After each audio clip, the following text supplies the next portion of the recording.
Welcome to our panel. What are we going to talk about today? We have economic models for sustainable yield in relation to Bitcoin, right? So, well, why don't we do a little intro round first? Can you go ahead, give us a little intro about who you are, what you've been working on? So I'm Toby. So I'm a co-founder of OrdinalsBot and Trio.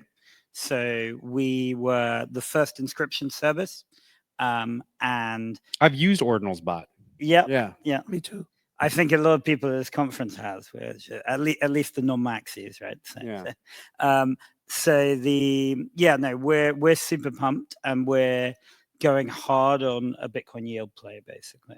So we're incredibly excited to be here, but like long history of being one of the, I guess, most active consumer-facing Bitcoin groups building on layer one. Please go ahead. I introduced myself in the previous panel, in the previous keynote, and it's a whole new world. I didn't get to hear it. So, yeah. Okay. My name is Redouane Elkamhi. Red as a color and one as a number. That's how you remember my name. I'm an electrical engineer by training in 1998, then a PhD in economics, and I become a prof. I'm a university professor, even up to today, at the University of Toronto, full-time prof, that was interested into Bitcoin around 2013 by chance. I had to design a course for the University of Toronto for a course on blockchain. And since then is history. I become related to, first as an investor only, which was very interesting to me, and later as a chief economist now for GOAT to design the economic model part. And can you tell us just a brief intro about what GOAT is? Because I already know a little bit about OrdinalsBot. Oh, yeah. You're doing a great job as a moderator. Thank Honestly, you. This is fantastic. I'm a professional. We need to ask you. We'll get to me. But the discussion before is like we try actually to make sure that people, when they say L2, there's a whole confusion in the industry. For now, I start saying GOAT is a Bitcoin L2. Well, that's the most confusing term these days, is the whole Bitcoin L2. Well, because it could be a side chain. It can be a side chain. It can be a roll-up. We are trying to develop an ecosystem, an infrastructure and an ecosystem. The infrastructure, you can think about it for now as a ZK rollup based on enhanced version of the BitVM 2, enhanced economic incentive version. And the BitVM 2, the second part of what they do is an incentive system that we think we can do better, which is basically my field. Okay, I'm following you, but just for the audience's sake, can you give us the explain like I'm 5 version of what GOAT is? What problem you're solving? And the problem that we are hit to, we want to make sure that Bitcoiners have something more than just speculations. Literally, Bitcoiners today have an expectation of higher yield, higher speculation return, and then if they want to make any yield, there is a problem. Why it is a problem? And the proof is in the pudding. Wrapped BTC started in 2017, 2018, 19, around that time. Only 0.7% of Bitcoiners have actually ever moved to become wrapped. The yield is actually low, and the yield is denominated in Cuckoo tokens that actually end up going to zero at any point of time. It means the pegging of the currency is not there. GOAT is trying to give you yield in BTC, not in GOAT token only. Does GOAT stand for greatest of all time? Well, that's what I didn't want to say, because normally you should say it, but I can't say it about myself. You can't say it, yeah. Exactly. I got you, okay. The GOAT is the John Jones of UFC, basically.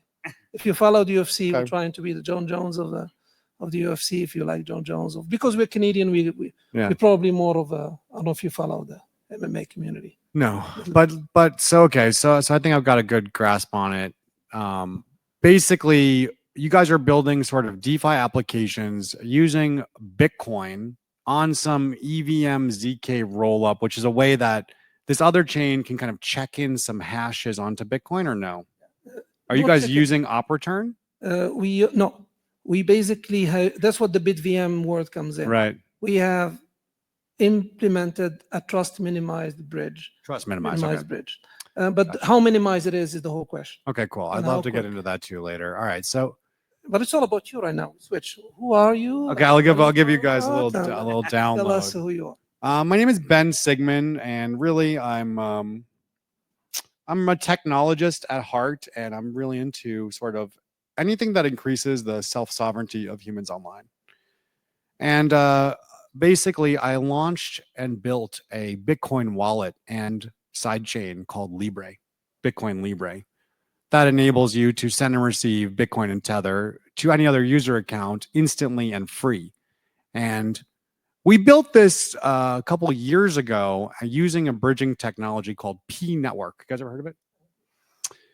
Now, P Network was great for like a demo, but unfortunately, we would have problems with the bridging sometimes. And we'd have to wait until on the weekend. We have to wait until Monday morning for these Italian guys to come back into the office.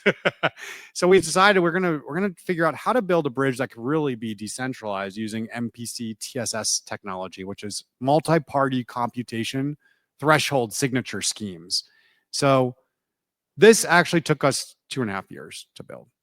And one application that we realized it could be used for was Bitcoin lending, which gives people the ability to, anyone can go and download Bitcoin Libre. You can create a vault, which gets created on this network of nodes that does sort of a collaborative custody for you and gives you your own dedicated address. You put Bitcoin in that address and you can borrow against it in Tether. So we don't actually have a way to earn yield on Bitcoin. And I'm sort of the anti-yield on Bitcoin guy in general, because I think I really understand the maxi mentality. And so I thought it'd be interesting for me to come to this panel basically to represent another side of the perspective, to talk about how maxis think and why earning yield on Bitcoin it always involves some level of putting the Bitcoin at risk, right? There's some level of risk. So that's why I wanted to come talk about it and talk about Libre. And Go. Yeah, no, go ahead. So yeah, no, I mean, I guess all of life has risk, right? Like say, Okay. well, But I will agree. I'll agree. I mean, like it's and so there's $2 trillion dormant in the Bitcoin market that some people may choose to take risk and have yield from it. I don't see, and it's almost inevitably going to be Here's the quite thing, a big is that, industry, right? Like, yeah, some people might, but ultimately, if you don't have the keys, if you're trusting someone else with your Bitcoin, it better be a really transparent, permissionless system. okay, right? So how are you guys creating that reality where it's like permissionless, decentralized, no single person can screw up and lose your keys, no single entity can screw up and lose your So keys? we've always like you guys have all used OrdinalsBot, right? Like it was a very we view that very much as like one of the great extensions of like the NFT market, right? Like where actually it got stored onto Bitcoin, right? What will happen is you will have all of these activities taking place on layer one and using logic layers like Goat or wherever, but it can still remain on Bitcoin, basically. Yeah. So talk to us a little bit about where does in your system, what is it called actually that you're building? So we're actually launching today, and you guys are actually the first people to hear this, our Trio DEX. So it's called Trio DEX? Yeah. So we set up the Trio marketplace after OrdinalsBot, because OrdinalsBot, great brand, very storied in this space, but slightly confuses people because they think trading bot, they think ordinals, which not as hot as they once were. Right. Okay. So you have a new product called Trio, like three. Trio. It's already TRIO. TRIO. And it's live on mainnet now? Yeah.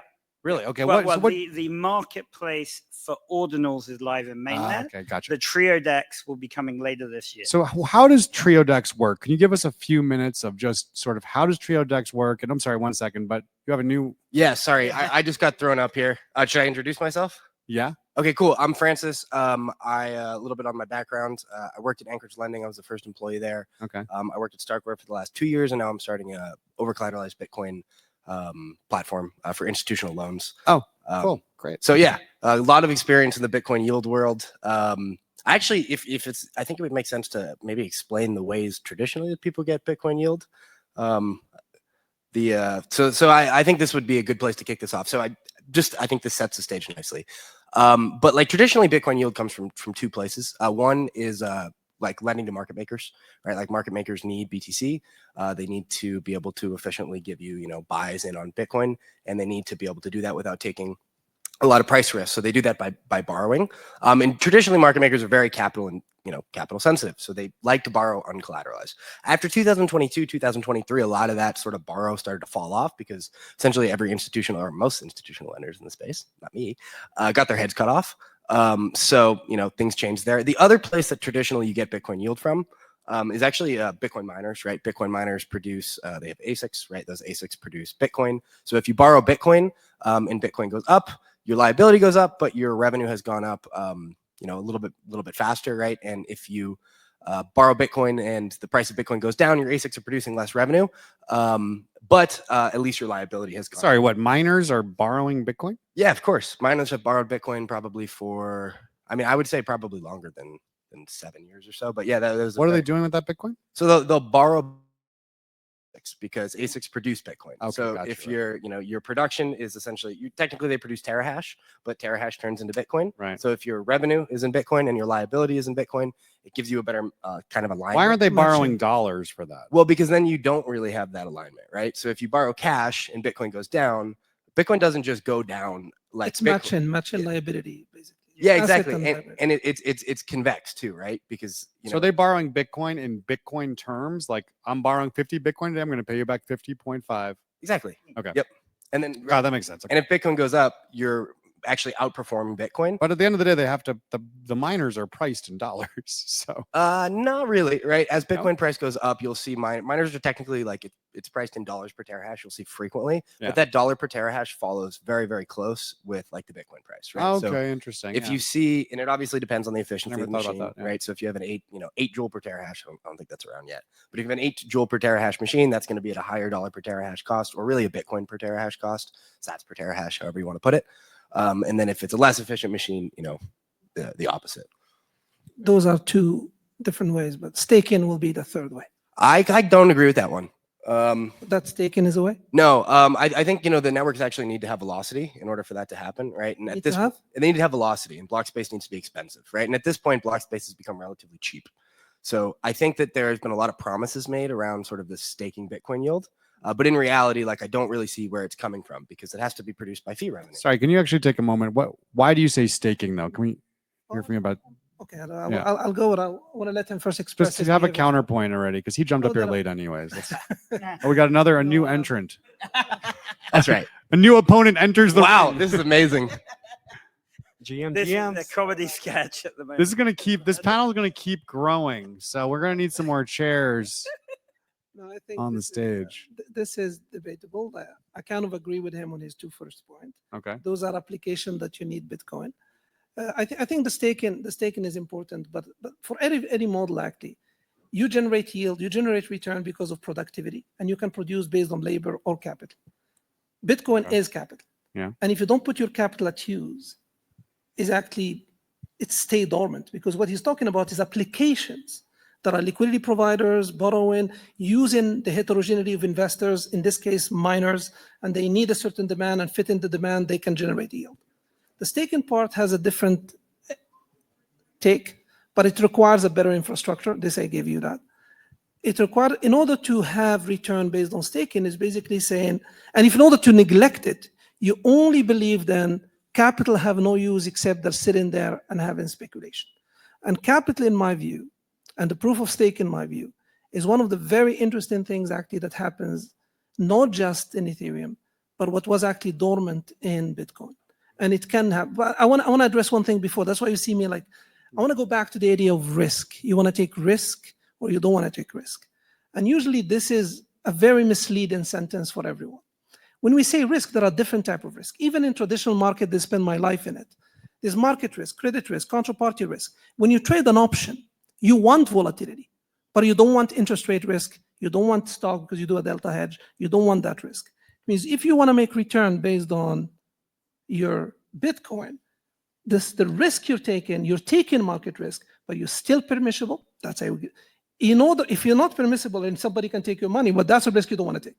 But what I want to tell people that if there is an L2 that inherits Bitcoin security, that L2, if it inherits Bitcoin security, finality is in Bitcoin, permission, nobody can take your money, but you have to take some risk in order to make return. You can't take no risk, market risk or counterparty risk or credit risk, and realize any return. Because now in this case, it's almost like you're sleeping in your home and you want people to pay you for doing nothing. But that's not true, because Bitcoin You goes up. reinvented, but basically you reinvented finance right now. Well, no, but Bitcoin. I'm just going to give you the that's- Bitcoiner perspective on it. No, but Is very simple. we All you do is buy Bitcoin and do nothing, I think you're not. and then you earn, because the Bitcoin value goes up in relation to time. This is basic. An investor have a utility function of generating return. If your expectation that you make 10x or 20x, of course you don't want any yield. Who cares about 10% or 20%? Yeah. Nobody cares. Right. Well, we neglected that. We didn't even talk about it, because that one I agree fully. Right. If the expectation is to make 10x, screw yield. What do I know about yield? Pretty But much. I was saying there is a future to these things. They're gonna be. Look at the 13F Thompson. How many institutions are buying Bitcoin today in Treasury? There's around 3,000. If you look at the Thomson Reuters 13F filing, it's around 3,000 now. It used to be 600 just a year ago. Treasuries, they will not just be sitting on Bitcoin forever. 2 years from now, as the volatility goes down, Totally. people will be looking for some yield. If they look for some yield, the gentleman here, sorry, I forgot your name, he is right. The 2 point is right, but he seems to be too strong on the stake, and I give him that. He has the right to be, because right now there is fake it until you make it. Many people are faking L2s, and that's the strategy that Microsoft has played for many years. Fake it until you make it, fake it until you make it. Many people are playing the same strategy, but if you have a good L2, which I believe should be inherent in Bitcoin security, in this case has to be permissible, you have your own custodian. The problem with but you need- inheriting Bitcoin security, though, is that you cannot recreate the decentralization of Bitcoin's network. Beautiful. I love you, man. that's Ben, you have to have decentralization. Again, I said that just in the previous panel. Decentralization is a must-have in order to inherit Bitcoin securities in L2. If you don't have Including that, developer That's actually not true, decentralization. right? You need to be able to force exit. Huh? You need to be able to force exit. So What? yeah, you technically you really just need to be able to force exit the L2. So you, for example, you can look at a product like StarkX, right, or DYDX. This was probably the best L2 which has maybe ever been built. I disagree. But what was really unique about this, and you saw it when DYDX wound down, but it was technically a centralized sequencer, right? So you didn't have the censorship resistant property there because your sequencer was centralized, right? And that can be okay. It's like That's not okay. But you could decentralize the sequencer. You could merge mine it, right? So then you essentially inherit Bitcoin sequencer set to an extent. So there's sort of a way to fix it in that sense. But the most important thing is just to be able to force your way off of the L2 onto the L1. So I think force exits are really the important part. I think decentralization is a censorship resistant property, but the ability to inherit Bitcoin security, I think, is more inclined to be about the ability to force exit. Right? Okay, I don't even know what that means, but hold on. I want to take a pause for a second and figure out. It's an important who are- point. Who are you that came up here? I'm Norbert, by the way. Yeah, so I'm supposed to moderate it. Sorry Oh, about you're the it. moderator. Okay, Norbert, I want you to take over moderation, please. But I want you to understand where we left off. Okay. So what happened so far is we all introduced ourselves and our projects. You're going to figure out what those are on your own as we talk. But where we were was we were talking about Bitcoin lending. Then this guy ran up here because he's like, I know about Bitcoin lending. Someone told me to come up here. Okay, I don't even remember. Correct. Right. He's making a lot of good points, and we're enjoying having him here. So he's welcome to stay. To admit, he's the best moderator I've seen.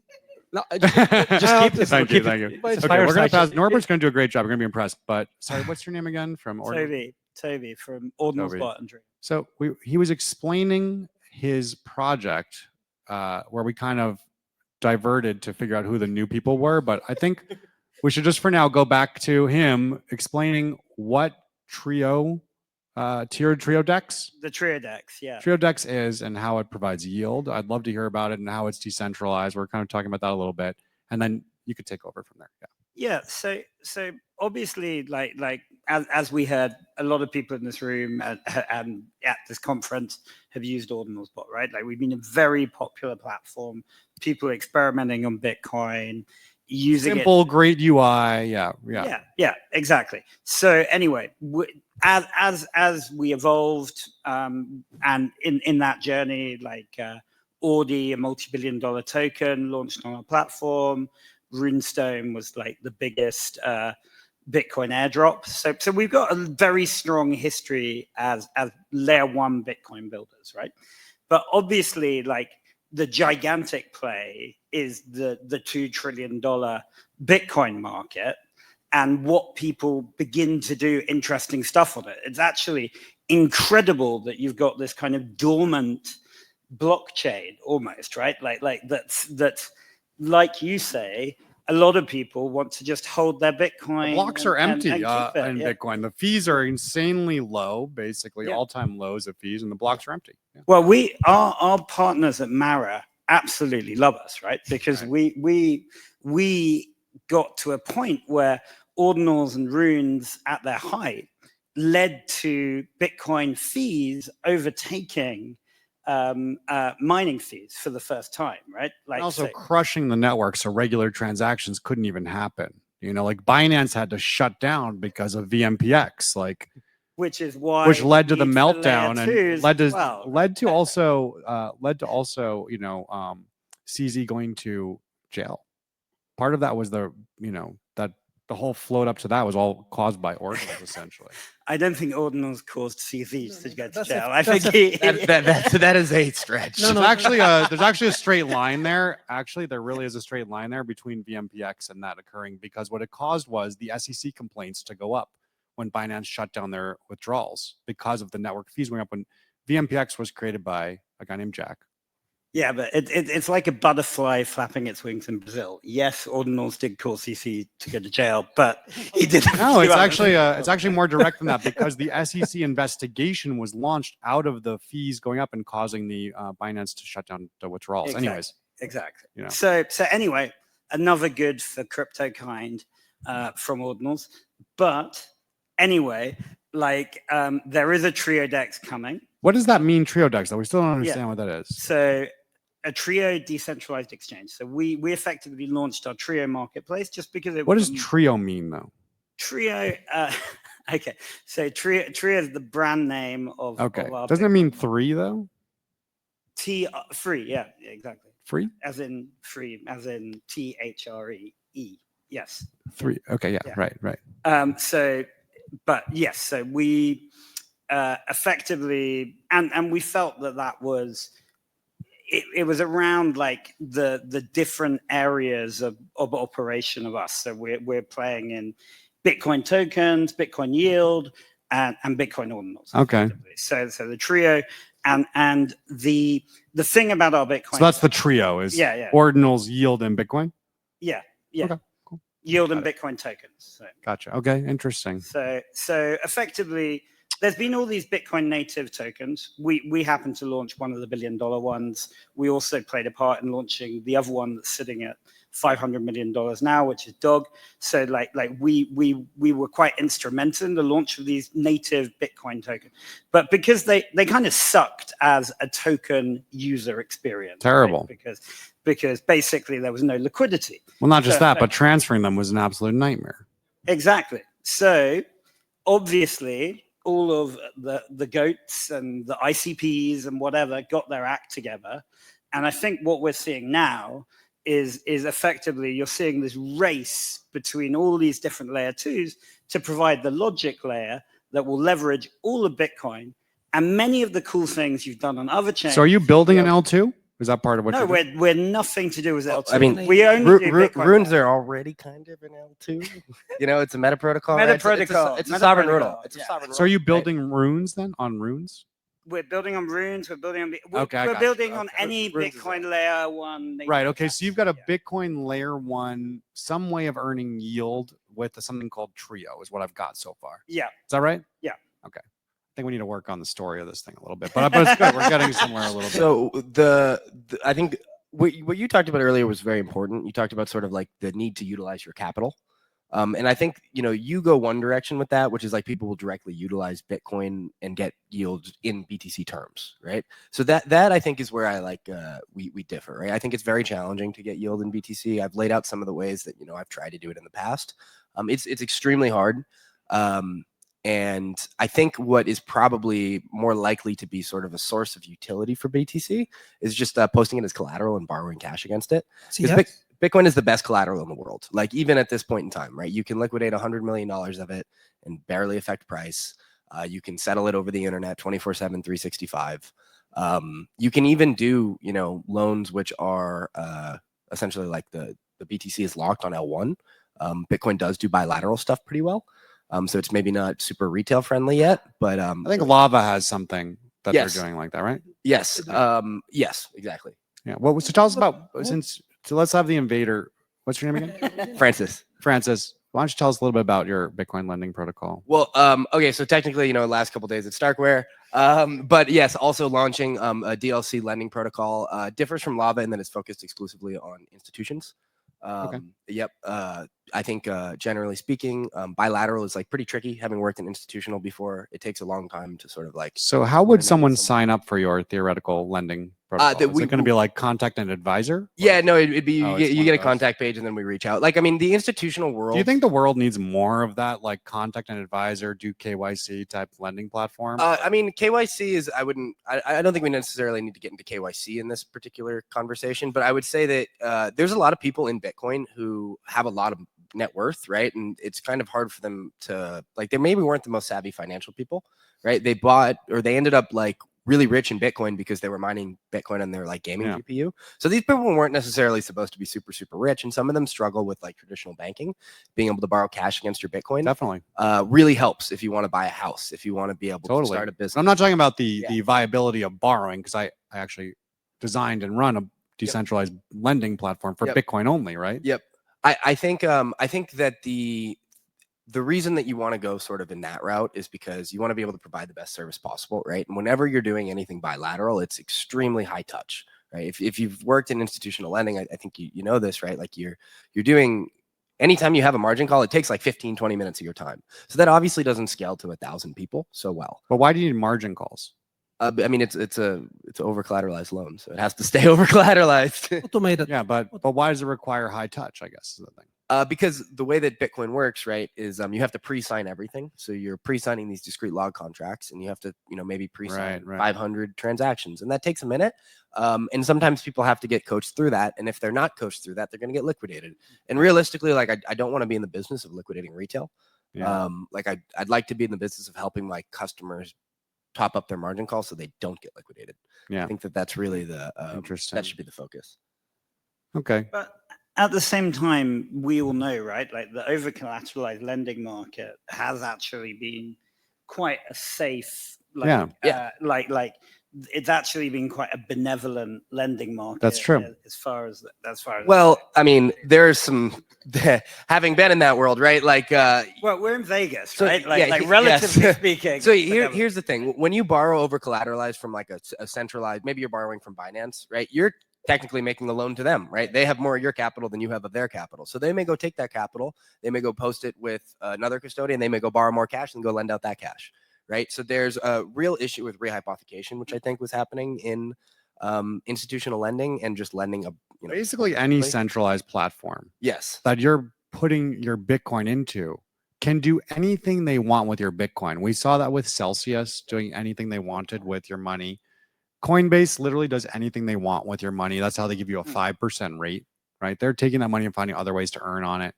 So almost any centralized platform, including, Unchained and Arch, literally they could do anything with your Bitcoin. You won't even know because Unchained is, I believe, a 2 of 3, right? Where they're the arbiter, so they would need to collude with the lender. Yeah, maybe. I don't know. I mean, I don't know how. I don't know exactly what they're doing with everyone's Bitcoin in there. Their rates are pretty high, so I don't think they're rehypothecating it. But I know Strike straight up said, like, yeah, we're going to rehypothecate. I believe that Strike's legal agreement gives them the ability to rehypothecate, but they technically said that they wouldn't. Whether they're able to provide like a proof of reserves for the Bitcoin backing that is really the question. So the unique thing about the protocol that we designed with Libre is everyone gets a unique address that they can go and look at their Bitcoin at every single second of every day. Segregated custody. I think that's a great. It's actually using MPC, so there's no keys. There's only shards of keys, key material that lives on these nodes, and they generate signatures together. And then it's a very unique thing. It's live now on mainnet. You can go try it with as little as $100. So I encourage you to try it out. And that works because the MCP allows you to obfuscate away, I imagine, some of the sort of like issues with having to work with bilateral loans, right? Like you can probably do multiple. Well, so there's a couple things, but I don't want to get too technical. But from the user perspective, they don't have to make any payments on the loans at all, right? And then until they get into trouble, if they get above 80% LTV, meaning the value of the loan to the value of the collateral reaches 80% of the collateral value, Then there's a warning that a timer starts ticking 72 hours. And so you have 72 hours, you get notifications on your mobile device for using Bitcoin Libre of your loan status every day. And especially then, it's every 6 hours. So you can either add more Bitcoin or pay off some of your loan to get the number down below 70. Or the price There's of a credit Bitcoin. component there, right? Because it's time-based. So you have a cure period of 72 hours versus a live liquidation. Yeah, it's a smart contract based system. So yeah, there's a 72-hour timer that goes based on the block times. So there's a huge advantage to stuff like that for, I think, some of the, it's much more programmable, right? Yeah. I think the downside there is when you start to introduce MPC, right? You start to have some protocol risk, which Yeah, there's a software. It's a software. They have a software risk, really. yes, exactly. There's a code risk, and there's also a node runner risk. Yeah, Right. so this is like everything is priced in. You know, people frequently ask, and I'm sure you get this question too, like, oh, why is Aave rate so low? Well, because there's additional risks with Aave. Yeah. Why? Well, Aave risks are also variable. And The risks institutions on our pay more than platform are retail. locked. That's the So, most yeah. interesting. The most interesting thing to me in the whole thing is Yeah. like retail will go and borrow at like 5.5% on Aave. Yeah. But institutions are out there borrowing at 10%, right? Because they don't really want to take. No, the it's risk. more like 15, I think, in some of these cases. If you're big, you can get it down. Yeah, maybe you're big, you can negotiate it down. But I know that Unchained starts at, I think, 15 plus 1.5% origination fees, right? So Yes, that is expensive. yeah. Yeah. Anyways, we're getting deep in the weeds here because it's something No, we're that's passionate fine. about I mean, talking about. But honestly, Stuff. Norbert, I kind of wanted to like follow up with what we see, like, and that's the biggest thing because I'm more on the retail side of things. I think the on-ramp part is super easy from a centralized entities. That's why we see a lot of people trying to come in, trying to earn their yield just because it's coming from a well-known entity and they think their funds are secure. What do you guys think? Like, do we trying to offer more and we're trying to like keep on bumping up the yield so we can trying to essentially grab those users from centralized entities? I think or we user just have to experience kind of matters. Yeah. like we just have to keep on offering the self-custody because of what has happened in the past. I think user experience matters. Centralized exchanges have incredible user experience teams that can make it so nice to join and sign up and everything, but you still have to use your ID, your credit card, your bills. You have to do all this KYC stuff, give them all your private information to prove that you're someone. Whereas I think the world should focus on more of a decentralized identity, so. Yeah, but I feel like, go ahead. What I was going to say is almost inevitably, right? Like the on-chain will cater to all different spectrums of the risk curve effectively. So like you will always end up with people trying to find ways to give you higher yield in some of these on-chain mechanisms. So people will be able to seek out those yields, but they will be taking additional risk when they're getting them. But in one way, like I feel like what we see within Bitcoin, like where does the yield come from? Like the majority of the time it comes from tokens. Well, So it doesn't actually come from directly from Bitcoin itself. Like I'll actually earn my yield back on top of, like, let's say I get a lower return of 1 to 2%. That 10 to 15% goes up just because it gets returned from the project's tokens. Nubit does BitVM, correct? We do, yeah. Okay, so BitVM is actually kind of an interesting one, right? Because the BitVM leaders essentially have to post stake in BTC. So there is potentially some yield that comes from that. The question is, how capital efficient can you be with that? And how much yield can you get? So that would be a question I have for you, because that's the most interesting spot, I think, for yield to come from potentially. On pure Bitcoin, like Bitcoin denominated yield. That's kind of the new incumbent, in my opinion. Yes, I think like there's definitely a lot of challenges still needs to be tackled with that. I think with the essentially I would call it like collateral that you put up to actually secure the bridge.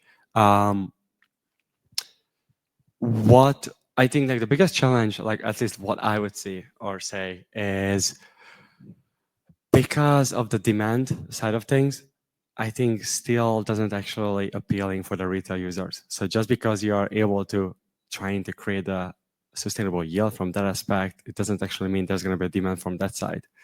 So I feel like just because you're able to put the BTC down and trying to make it a sustainable yield optionality, and I'm pretty sure like what you guys are doing at Go to able to kind of break it down a little bit more. But what I see as a challenge is, and that's kind of like a deeper questions I would love to hear, where retail and institutions are two different things. And I think because of that, both from the centralization aspect, but also from the security risk that comes with actually putting that funds locked down. I think you basically, there are two questions there. the BitVM doesn't actually get you any yield. Just to clarify and correct the terms. The challenge process in BitVM Bridge is a challenge process that is run on L1. You put a bond, and if basically you're wrong, the bond is taken and it's given to the miners. The BitVM is given ability for the L1 to survive. It means the idea that the blocks are there, this is a bridge in BitVM. To generate yield is not because your challenging process is going to be able to generate yield that comes to the users. Of course, some of those challenges could be users because it's an open market, but that's going to be rare. If you literally waiting for the yield to, and it's not even going to happen because there's going to be no fraud probably for some time. And even if it happens, it's infrequent to generate reasonable yield. The question you're asking is very important though. At least in finance, before I get to this in the heterogeneity create value, I'm going to get back to it. And I will say why heterogeneity create value. You need heterogeneous investors, retails and institutions, in order to basically trade risk and returns. You ask the right question. You're saying, well, at GOAT, actually the fees are in BTC, not in any token. Because they are in BTC, you're able to give the yield in BTC. You're not able to give the yield in any token. Now the question will become, well, how do users going to come? You need users to pay you in BTC in order to share with them BTC. Two answers to that first. Well, if I was centralized, because I've seen people saying, by the way, I'm not against centralization. Even me, I go to the bank and I put my money in the bank and I know it's centralized. It's not like completely I'm on this guy going to say centralization will die. But literally it shows you that the wrapped BTC, which has been centralized, is only 0.7% in the history, which means people actually don't like centralization in the Bitcoin maxis.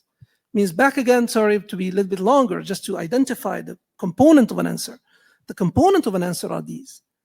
You kind of need decentralization for some folks. It means you need your L2 to be decentralized for two reasons, not just security, but also for sharing the yield.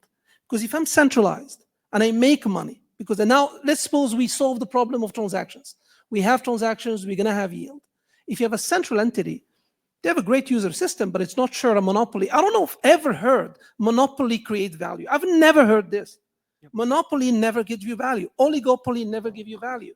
You need competition on sequencers to give you value. At GOAT, this is an ethos. We wanted to have decentralization of sequencers, but it doesn't bother me to have you centralized doing your protocol of lending. That's you. No, I'm just trying. I just want to differentiate really quickly. I think what you're saying is important, but decentralization is a censorship resistance property. Yeah. It is not a security property. No, it is a point of failure. You can have a point of failure, and that's the reason for. But if you can, okay, so if you're on an L2, right, and you're able, and there's a single sequencer, but you can, without the permission of the sequencer, force your way back to L1. No, but I'm talking, it's a point of failure. Remember what I just said. Yeah, I think that's important. You're changing the topic. You're changing the topic. It's a point of failure. That's the point of failure. You have one guy. Counterparty risk. But you don't have to trust that single sequencer to allow you to exit. I think what he's talking about is a recovery path, essentially. Exactly. Yes. You're not understanding counterparty risk. Maybe you have never been. Well, probably you don't know what bank run is. It sounds like you guys are talking about the same thing. Actually, I don't know why you're getting a little worked up about it, but no, I'm not worked up. I'm just Mediterranean. The important nuance is I think you don't need the centralized sequencer in order to exit. Yeah, and that's why security and there's an exit path for you. There is an exit path. So, for example, Arc is similar, right? Like, I mean, I would have some. I need to look into Arc more, but yeah, I think that's like the most important. But you know what you're trying to say? Centralization is secured. Go the inverse. Centralization is secured. But I mean, there's specific words here, right? Okay, exactly. Again, define censorship resistance. Yeah, that's yes. But I said point of failure. You have one guy. That's it's not point of failure. Though point of failure implies that they can take your Bitcoin, right? Okay, but you do understand this point, correct? No, that they could lose your Bitcoin. They could lose access to it. They cannot. Exactly. So no, even with the exit path, you'll always be able to access. Like for example, on Arc, even if the sequencer disappears, or you can always go back to L1. You do not need the permission at all. The time is running low here, and yeah, that's why. Let's finish on a positive note. So this is positive. I'm enjoying this. This is like my favorite subject. Yeah, this is good. Debates are healthy. I'm an academic. We do more than this. Actually. Kind of in one sentence, what do you guys think, like for the next 6 to 12 months, kind of needs to happen, either from builders or projects, or potentially even from like institutions, like to actually make that yield happen in a more sustainable way? In one sentence only. Starting with you. I think that the one thing that should happen is no one should sell their Bitcoin. That's what I think needs to happen. No one should be selling their Bitcoin and don't put too much of your Bitcoin at risk. Maximum 10% of what you own. Don't chase yield. Bitcoin's going up enough on its own, and that's what I think. You can borrow against it. That's okay. One sentence. I yield my time. I agree with him on everything except maybe move 5%. So far, move 5% because Toby, portfolio another construction. 5%. Yeah, Just keep getting more. I just completely disagree. People should do what they want with their Bitcoin, right? I think people will chase and do cool things for risk, and a lot of those people will benefit. Some will fail, whatever, right? But what we're going to see is increasing experimentation with people's Bitcoin, and that's a good thing. For there to be sustainable Bitcoin yield, you need like a Cambrian of explosion of apps on L2 and like real velocity. As of now, I would say that the vast majority of velocity comes from new asset creation. So I think we need to move beyond that. Cool. Yeah, love that. I think that's well summarized. Just keep on experimenting. Don't over-collateralize yourself. Keep on trying out new things. Keep on trying cool shit. So yeah, awesome. Thank you. Thank you so much. Thank you. Thank you, guys.